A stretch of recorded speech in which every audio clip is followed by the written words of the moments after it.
অর্থনৈতিকভাবে স্বাবলম্বী হয়, তখন রাষ্ট্র আস্তে আস্তে করে সেটা দেখতে হবে।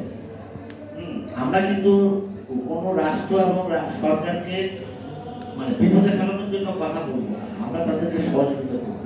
আমরা কোনো আন্দোলন করবো না, আমরা আমাদের এই কথাগুলি ঢাকাতে বলবো, বিভাগে বলবো, ডিস্ট্রিক্টে বলবো, so that we will go gradually to the local level and sometimes. So আমরা চেষ্টা করব আমাদের এই কাঠামোকে আস্তে আস্তে শক্তিশালী কাঠামো করে এর মধ্যে যারা আসবে সম্পূর্ণ রাজনৈতিক ব্যক্তি। হ্যাঁ, আমার অনেক বন্ধু আছে, আপনার অনেক বন্ধু আছে, তারা রাজনীতি থাকে, ইয়ে থাকে, বাট আপনি যদি রাজনীতি থাকেন তাহলে এখানে এই সংগঠনে না জড়াতে বেটার। তো উপস্থিত সবাইকে আমি ধন্যবাদ জানাই। একটা বিষয় আমি এখন আপনাদের যদি কোনো প্রশ্ন থাকে করতে পারেন, আমি চেষ্টা করব।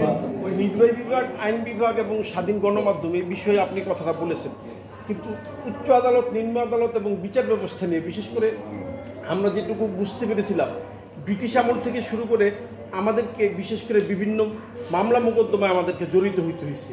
বিষয়টা হলো মানুষকে যেমন ডিভাইড অ্যান্ড রুল হিন্দু মুসলমানদেরকে দিয়ে ব্রিটিশরা একটা কৌশল অবলম্বন করেছিল, ঠিক তেমনি জায়গা জমির ব্যাপার স্যাপার নিয়ে মানুষকে কিন্তু মামলা মোকদ্দমায় জড়িত করেছে এবং দেওয়ানি মামলা মোকদ্দমায় এত বেশি সময় ক্ষেপণ করা হয় যে মানুষ অন্য বিষয়ে ভাবতেও সময় পায় না। যে কারণে আমরা কিন্তু আদালতগুলোতে দেখা যায় দেওয়ানি মোকদ্দমায় বিশাল ব্যাপার, মানে বিশাল জ্যাম, এবং পাশাপাশি এর পাশাপাশি ক্রিমিনাল মোকদ্দমাগুলোতেও এরকম হচ্ছে। তো এই বিষয়টা একদম দ্রুত, যেমন সালমান এফ রহমানের ভ্যাকসিন গ্রুপের উপরে বিচার বিভাগ একটা কমিশন নিয়োগ করে দিয়েছে যে এখানে আয় ব্যয়টা তারা নেবে, ঠিক তেমনি দেওয়ানি বিচার ব্যবস্থার মধ্যেও যদি সেরকম একটা সিস্টেম করে দেওয়া হয় যে এটার আয় ব্যয়টা গভর্নমেন্ট দেখবে, তারপরে যে যেভাবে পাবে সেরকম হবে, বা অন্যান্য বিচার ব্যবস্থা যেন দ্রুত হয়।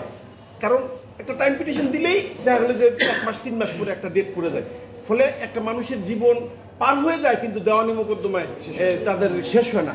এই বিষয়টা নিয়েও একটু যদি আলোকপাত করতে ভালো হতো। ধন্যবাদ। জি, আমি আক্তার হোসেন, আমি বাংলাদেশ যুব সমিতির সভাপতি এবং আমি যুবকণ্ঠ নামে একটা পত্রিকা আগে প্রকাশ করেছি, কিন্তু আপাতত এটা অনিয়মিত আছে। আশা করি আবার নতুন করে এটা প্রতিষ্ঠা করবেন এবং আপনার আশা এবং ইচ্ছা যেন পূরণ হয়। আপনাকে ধন্যবাদ। তো বিচার বিভাগটা আসলে খুবই গুরুত্বপূর্ণ একটি স্তম্ভ। তো বিচার বিভাগকে যদি আমরা অবশ্যই বলি, বিচার বিভাগ, নির্বাহী বিভাগ এবং আইন বিভাগ থেকে ডেফিনেটলি